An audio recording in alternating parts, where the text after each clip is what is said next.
Depuis quelques jours, on connaît enfin l'ordre de la draft NBA 2026, annoncée depuis presque plus d'un an comme l'une des plus prometteuses de la décennie 2020. Donc, dans cette vidéo, je vais donner mon top 10 de la draft et expliquer les raisons derrière chacune de mes sélections. On va tout de suite commencer avec le premier choix, et pour moi c'est une évidence, les Wizards draft AJ Dibonsa. Depuis le début de la saison universitaire, Dibonsa était mon premier choix et sa saison n'a fait que confirmer mon sentiment initial car ce joueur est vraiment exceptionnel. D'abord, AJ Dibonsa c'est un monstre athlétiquement, ce qui ne fait que mettre en avant ses qualités techniques et ses qualités en tant que joueur de basket. AJ Dibonsa c'est un scoreur à tous les niveaux avec près de 26 points par match sur sa saison universitaire, à 51% au tir, et les 33% à 3 points ne sont pas incroyables, mais je suis certain qu'il ajustera au niveau NBA, où il aura moins de load offensif qu'à BYU, et il pourra prendre des tirs plus cohérents parce qu'il y aura plus de joueurs confirmés autour de lui, notamment des joueurs comme Trae Young, des joueurs comme Alex Sarr qui a déjà pris de plus en plus de responsabilités offensives, etc. etc.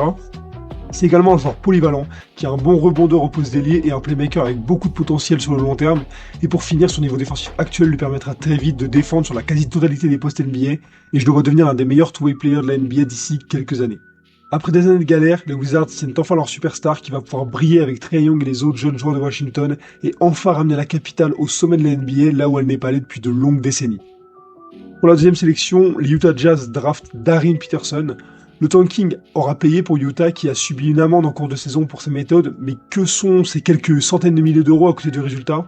Utah va avoir le droit de choisir l'un des arrières les plus prometteurs de ces dernières années en Darren Peterson, longtemps numéro 1 des mock draft et au potentiel absolument monstrueux. Si je devais faire simple sur le joueur, je vous dirais d'aller voir le joueur NBA à qui tous les analystes le comparent dans les drafts, mais pour aller un peu plus loin, Peterson est un scoreur hors norme. Il a shooté à plus de 38% à 3 points sur sa saison universitaire, sur 7 tentatives par match, et des tentatives souvent très compliquées.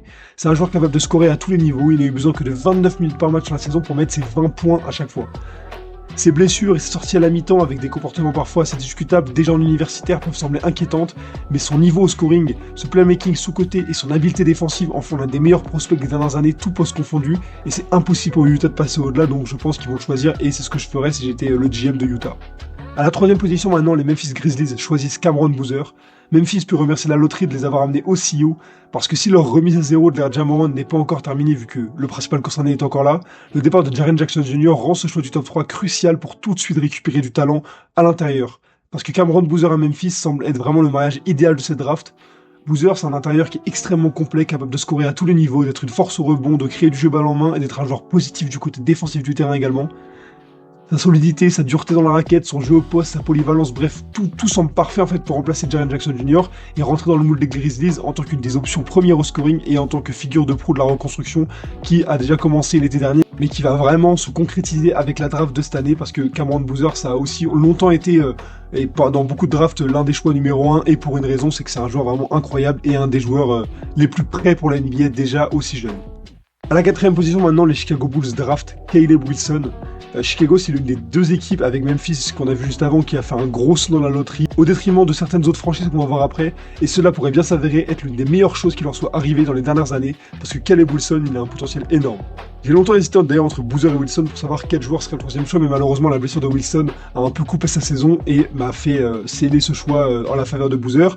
Mais pour revenir sur le sujet principal, les Bulls qui viennent de tout changer dans leur structure organisationnelle vont drafter un intérieur au profil idéal pour entamer le rebuild de la franchise. Wilson, c'est un joueur dominant à l'intérieur des deux côtés du terrain, fort au rebond défensif mais aussi offensif, lui qui en prenait près de 3 par match. C'est un joueur également efficace au scoring à l'intérieur parce qu'il a tourné à 20 points par match, à 58% au tir, en prenant majoritairement des tirs dans la peinture et des mid-range, et c'est également un défenseur mobile avec un très haut plafond de ce côté-là du terrain.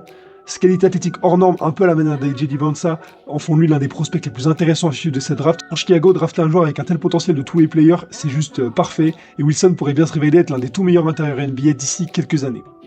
À la cinquième position maintenant, les Los Angeles Clippers draftent Keaton Wagler. Donc dans le scénario le plus favorable pour eux, les Clippers obtiennent le pick numéro 5 au détriment d'Indiana qui l'avait envoyé dans le trade de Zubac, mais qui l'avait néanmoins protégé si ce dernier tombait dans les places 1 à 4. Ce choix, qui s'est donc avéré d'être du côté des Clippers vu qu'il est tombé entre les places 5 à 9, est donc une aubaine pour Los Angeles, équipe qui subit encore aujourd'hui le capital de draft perdu dans le pire trade de l'histoire de la NBA duquel ils sont du mauvais côté, et qui doit donc absolument tirer profit de cette opportunité.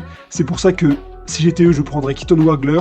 Pour moi, c'est le meilleur joueur disponible parce que c'est un joueur polyvalent qui pourra immédiatement apporter à une équipe comme les Clippers qui, avec ou sans Kawhi Leonard, aura des choses à jouer dans la conférence Ouest. C'est un excellent shooter en sortie de dribble ou en catch and shoot. Il a tourné à près de 40% à 3 points sur 6 tentatives par match et en plus de ça, il a des grosses qualités à la finition au cercle.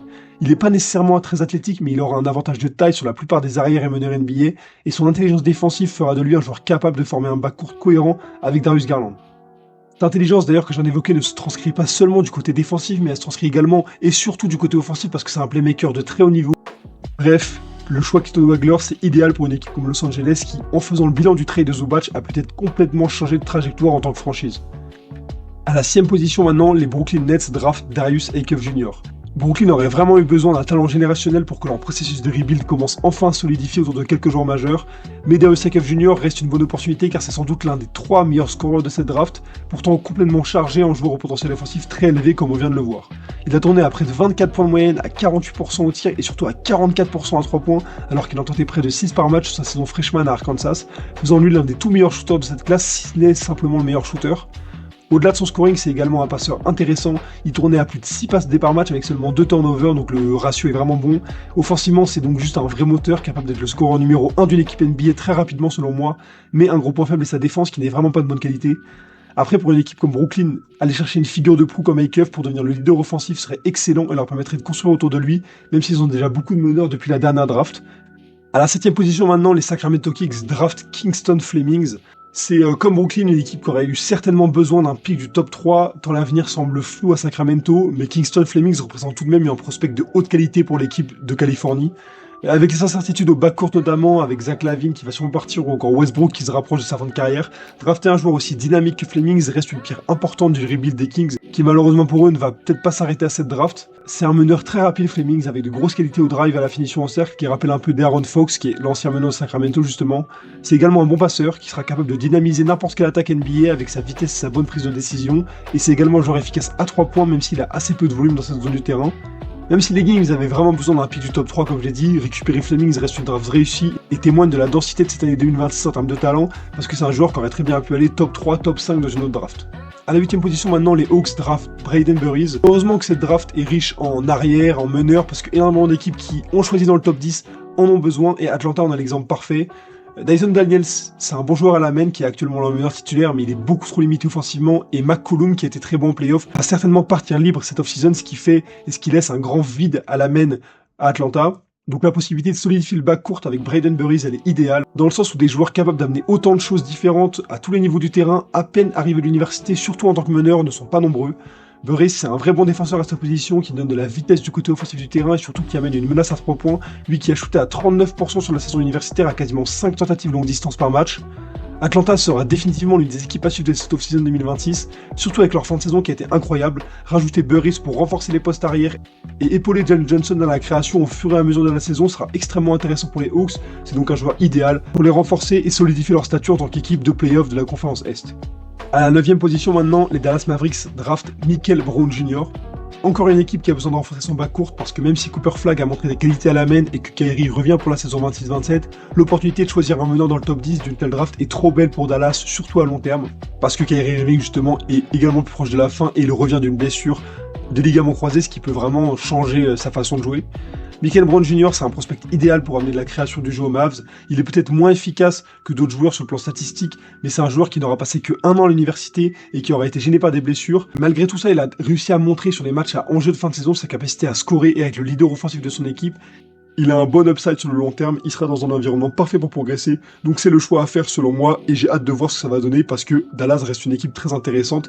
Et pour terminer cette vidéo, à la 10ème position, les Bucks draftent LeBron Finland Jr. Donc LeBron Finland Jr. c'est un de mes joueurs préférés de la draft. Milwaukee a besoin de renforcer son backcourt qui est assez peu fourni avec comme véritable meneur que Ryan Rollins, même si Kevin Porter Jr. peut jouer à ce poste-là également, mais il n'est pas sûr de revenir la saison prochaine, on verra bien. Donc LeBron Finland, c'est une solution idéale au pick 10, dans une loterie très chargée en arrière et en meneur. C'est un très bon shooter, il a shooté à 40% de 3 points sur 6 tentatives par match sur sa saison, et c'est également un bon scoreur en général, lui qui a tourné à 22 points par match, à plus de 50% au tir sur sa deuxième saison universitaire parce qu'il était revenu l'année dernière. Il est aussi capable d'amener du playmaking dans une équipe incohérente comme Milwaukee qui va avoir besoin de se reconstruire collectivement, et son niveau défensif suffisant font de lui un joueur d'avenir très intéressant pour la franchise de Wisconsin. J'aime bien ce joueur, je trouve qu'il a beaucoup de choses à apporter et je pense que pour Milwaukee c'est vraiment une très bonne opportunité d'obtenir un choix du top 10 et de pouvoir drafter la Baron Finance Jr. parce que la draft elle est vraiment stack et c'est le genre de joueur qu'ils n'auraient pas pu avoir dans une autre draft, donc franchement ça serait une très bonne sélection pour eux. Voilà les mecs, c'est la fin de cette vidéo, j'espère que ça vous aura plu, n'hésitez pas à me donner votre avis en commentaire, n'hésitez pas à me donner votre top 10 de la draft, quel joueur vous auriez sorti, quel joueur vous auriez mis que moi je n'ai pas mis, ça m'intéresse. On se dit à bientôt pour une prochaine vidéo, salut les mecs, que Dieu vous bénisse.